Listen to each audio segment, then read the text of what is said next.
ఉన్న బంగారాన్ని విడిపించి ఆ రోజు ఆన్లైన్ రేటుకే మేము కొంటాం. Sharma gold company.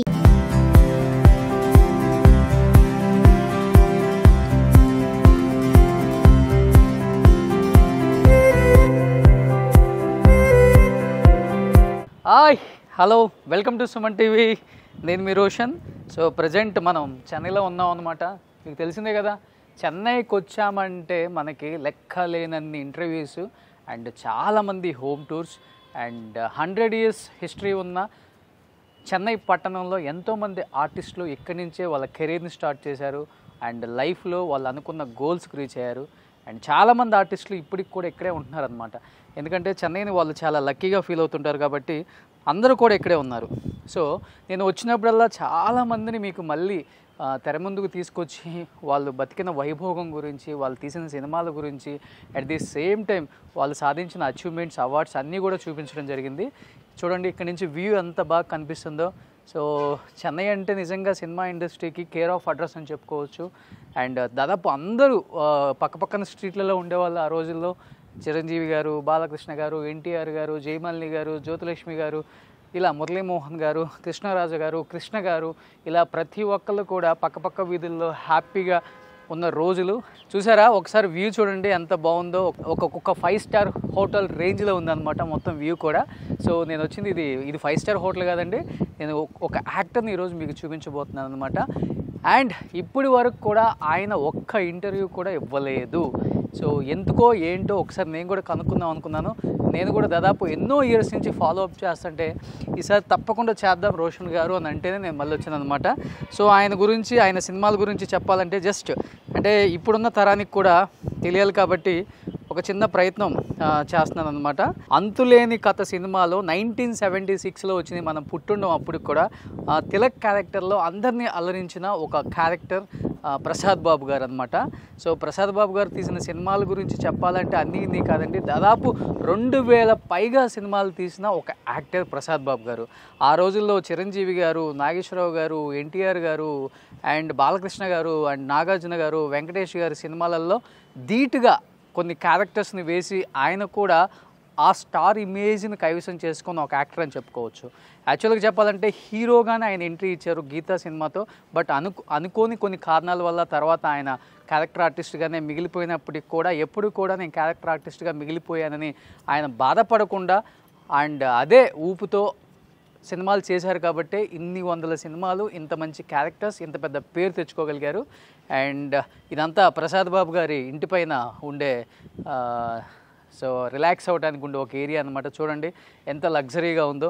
సో నిజంగా ఆయన ఆ రోజు అనుకొని ఉంటే నేను హీరో అవ్వాలనుకొని ఇండస్ట్రీకి వచ్చాను, అనుకోని కారణాల వల్ల నాకు హీరోగా ఆఫర్స్ రాలేదు అనుకొని ఆయన డల్ అయిపోయి ఉంటే ఇన్ని సినిమాలు తీసేవాళ్ళు కాదు.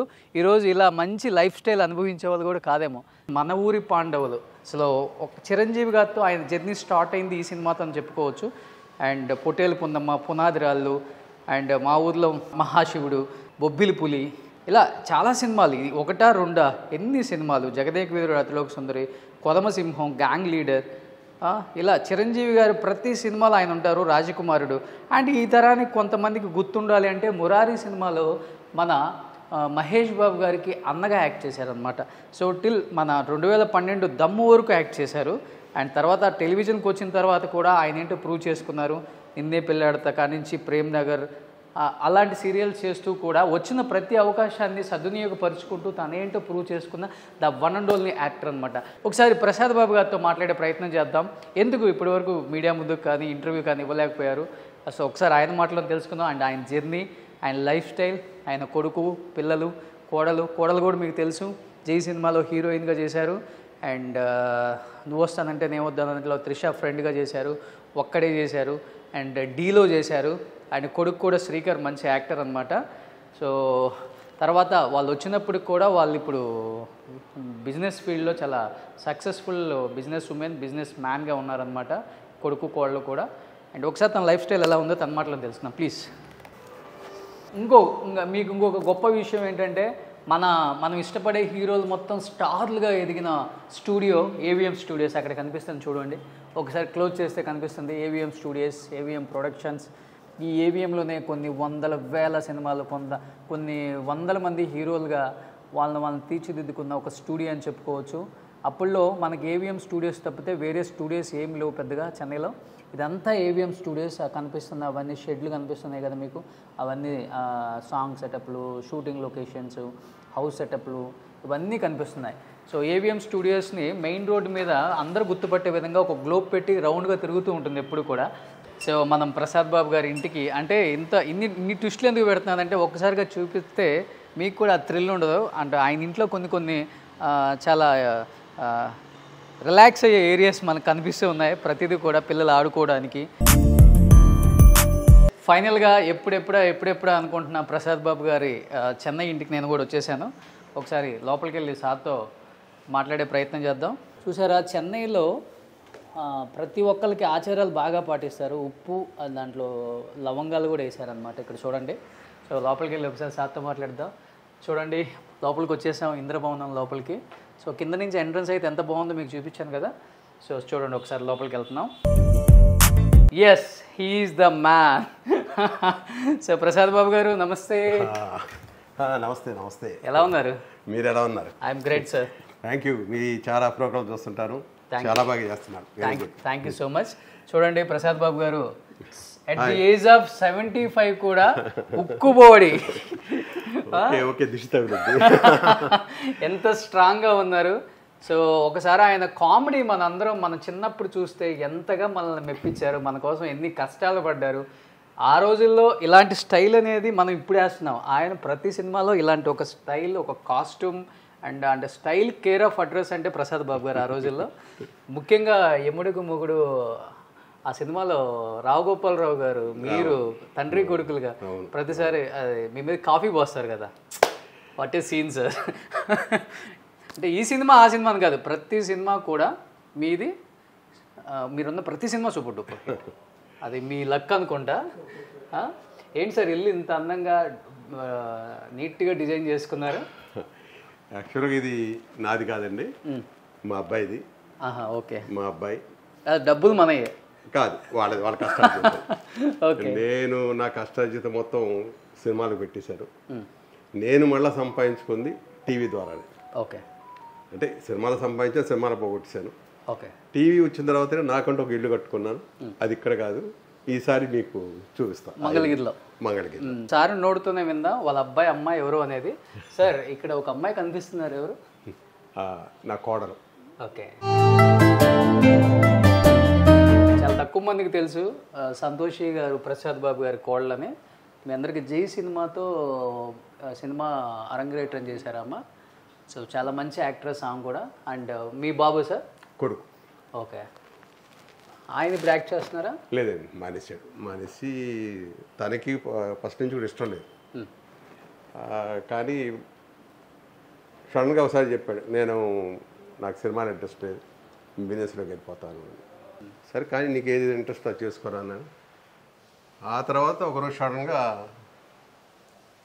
అంతకుముందు నేను ఈ అమ్మాయి మావాడు, ఈ అమ్మాయి నాకు కోళ్ళ చేసింది సంతోషి, వీడేమో నా కొడుకు, నా అల్లుడుగా సీరియల్ యాక్ట్ చేసాం ముగ్గురు కలిసి. ఓకే, కానీ సడన్గా మధ్యలో కొన్ని రోజులు అయిపోయిన తర్వాత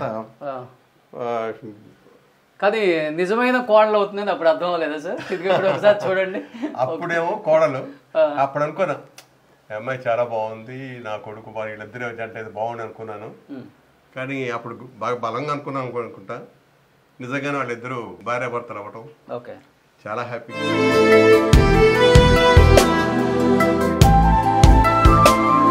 చాలా బాగున్నారు కూడా, నాకు అది కావాలి. సూపర్. ఎన్ని ఇయర్స్ అయిపోయింది ఈ సీరియల్ అయ్యి? ఆ సీరియల్ అయిపోయిందండి దగ్గర ఒక 15 సంవత్సరాలు. ఆ తర్వాత 2 years లవ్లో ఉన్నారు, అది మాకు తెలియలా. ఇక సీరియల్ మధ్యలో ఉండగా ఇద్దరు సడన్గా మెడ్రాస్ వచ్చారు, హైదరాబాద్.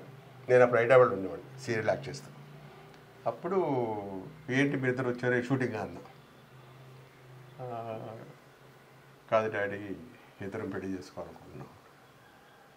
నేను వెంటనే చెప్పా, అమ్మ వీడు కోపిష్టి, గబాన్ మాట అంటాడు, నువ్వు అన్ని కష్టాలకి రెడీ అంటేనే చేసుకో, తర్వాత నాకు కష్టంగా ఉంది నన్ను ఇబ్బంది పెట్టాడంటే మటుకు ఇప్పుడే వెళ్ళిపోండి అని అంత గట్టిగా చెప్పా. అంకుల్ ఏం వచ్చినా మీ దగ్గర రానివ్వు, మేము హ్యాపీగా ఉన్నట్టే మీరు చూస్తారు. నిజంగా స్టిల్ వాళ్ళకి దగ్గర దగ్గర 12 ఏళ్ళు 13 ఏళ్ళు అయిపోయి ఉంటుంది. ఏ రోజు వాళ్ళ గురించి హ్యాపీగా మాట్లాడుతున్నాను, కానీ వాడు చేసే మంచి కార్యాలు నాకు బాగా చాలా హ్యాపీగా ఉంది. ఓకే. నేను ఒకప్పుడు ఓల్డ్ హోమ్ అని. సో బయటికి ఒకసారి వస్తే మీకు ఇక్కడ ఏవిఎం స్టూడియోస్ కనబడుతుంది. వీళ్ళు ఎన్నో సంవత్సరాలు కష్టపడి సినిమా ఇండస్ట్రీలో అంచెలంచెలుగా ఎదగటానికి స్టూడియోస్ బయట నిలబడి ఒక్క అవకాశం కోసం ఎదురు చూసిన రోజులు ఇవన్నీ. అలాంటిది ఈరోజు అదే స్టూడియో పక్కన ఒక కోట లాంటి ఇంట్లో ఆయన నివసిస్తున్నారు. చూడండి ఎవరికి అంత పెద్ద డ్రీమ్ అచీవ్ అయ్యి ఈ స్థాయికి వచ్చారంటే పెద్ద విషయం. ఇదంతా ఏవిఎం స్టూడియోసే కదా సార్? అవును, మొత్తం ఏవిఎం స్టూడియో. ఈ షెడ్లన్నీ షెడ్లు మొత్తం. ఓకే. అప్పుడు సినిమా షూటింగ్ అంటే ఏవిఎం స్టూడియో అంతే. ఇంకా ఏవిఎం ఎదురుగా విజయ స్టూడియో. ఓకే. నాగిరెడ్డి గారు. సూపర్. ఆల్మోస్ట్ ఒక 20 సంవత్సరాలు వీటి చుట్టూ తిరిగాం. ఇక్కడెక్కడ తిరిగాను నేనైతే ఇటు చుట్టే. మొత్తం రోజుకి 5-6 షూటింగ్లు ఉండే. ఇక్కడే తిరుగుతుండేవాడు కారులో. 1 గంట విజయ గార్డెన్, దీని వెనకాల విజయ గార్డెన్, విజయ వాహిని స్టూడియో అవతల. ఓకే. ఇలాగ పక్క పక్కనే ఎక్కడే తిరిగేవాడు 15-20 సంవత్సరాలు అయితే. రాత్రి మౌళ్ళు నిద్ర లేకుండా ఆఖరికి వాటి పక్కన వచ్చి చేరాను. చూడండి ఆ స్టూడియో అనగానే మీ కళ్ళ నీళ్ళు తిరుగుతుంది. నిజంగా ఆనందం 100%. ఏంటి సార్ ఇంట్లో తాబేలు ఎవరికి ఇది ఇష్టం? వాడు మా అబ్బాయి బాబుకి. వాడు చిన్న ఇంత పిల్లని ఇచ్చాడు. పెద్దదైపోయింది. ఇప్పుడు ఆఖరికి ఇంతదైంది. ఒక 4 కిలోలు ఈజీగా ఉంటుంది. 4 kgs. 4 kg. అవును, చాలా పెద్దగా ఉంది.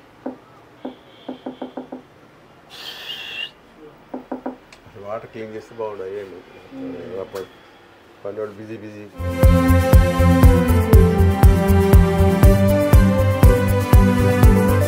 మీ మనవాళ్ళది? మనవాళ్ళు ఇదవటం, మనవాళ్ళు పుట్టడం, మనవాడి తర్వాత మళ్ళీ మనవరాళ్ళు ఇద్దరు డ్యూయల్ క్యారెక్టర్ లాగా. ఇద్దరు కూడా చాలా బాగుంటారు. ఓకే. ఇంకా ట్విన్స్, ఇద్దరు ట్విన్స్. ఇద్దరు అమ్మాయిలు. ఫస్ట్ బాబు. ఓకే. సో హ్యాపీగా ఉన్నాం. ఇంకా రాను ఇంకా బిజీ అయిపోయారు బాగా. ఓకే. అందుకని నా కొడుకు అన్నాడు, డాడీ ఇంకా ఎందుకు ఇదవుతారు, రిలాక్స్ అవ్వచ్చు కదా అని. ఓకే.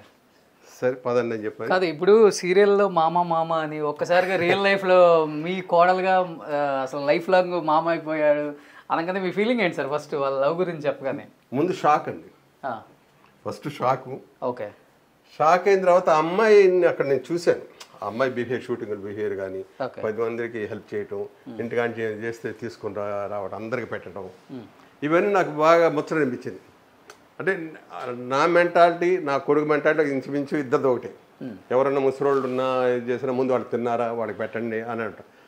ఆడు నా కొడుకు గురించి వాడు చెప్పాడు, జూన్ ఆర్టిస్ట్, ఏమంటే మీలాగానే మీ అబ్బాయి కూడా తయారయ్యాడు, అందరికీ నాన్ వెజ్ పెట్టమంటాడు, సీరియల్కి వాడు డబ్బులు వేస్తాడు, అందరు తిన్నారని అడుగుతాడు, ఎవరైనా కష్టపడుతుంటే దగ్గరికి వెళ్ళి పరకిస్తాడు. నాకు వాళ్ళు చెప్తుంటే నిజంగా చాలా హ్యాపీ ఫీల్ అయ్యాయి. Super, great. మా ఇద్దరి తగ్గట్టు మా అమ్మాయి కూడా, అంటే నేను ఎక్కువ మా అమ్మాయి లాగా అనుకుంటా. మన కోళ్ళు కూడా అంతే, అందరూ తిన్నారా అందరిని అడుగుతుంటుంది. ఇప్పుడు లేటెస్ట్గా ఏంటంటే ప్రతి చోట బాగా హెల్ప్ చేస్తున్నారు. ఓల్డ్ హోమ్స్ కానీ, ఈ ఎయిడ్స్ పిల్లలకి, ప్రతి బర్త్డే పిల్లలకి అక్కడ చేస్తారు. ఎయిడ్స్ పిల్లల దగ్గర అక్కడే వాళ్ళకి భోజనాలు పెట్టించి, బట్టలు పెట్టి, ఇలా మంచి మంచి కార్యాలు చేస్తున్నారు. Super, happy. ఇంటీరియర్ ఎవరు సార్ ఇంత నీట్గా చేశారు?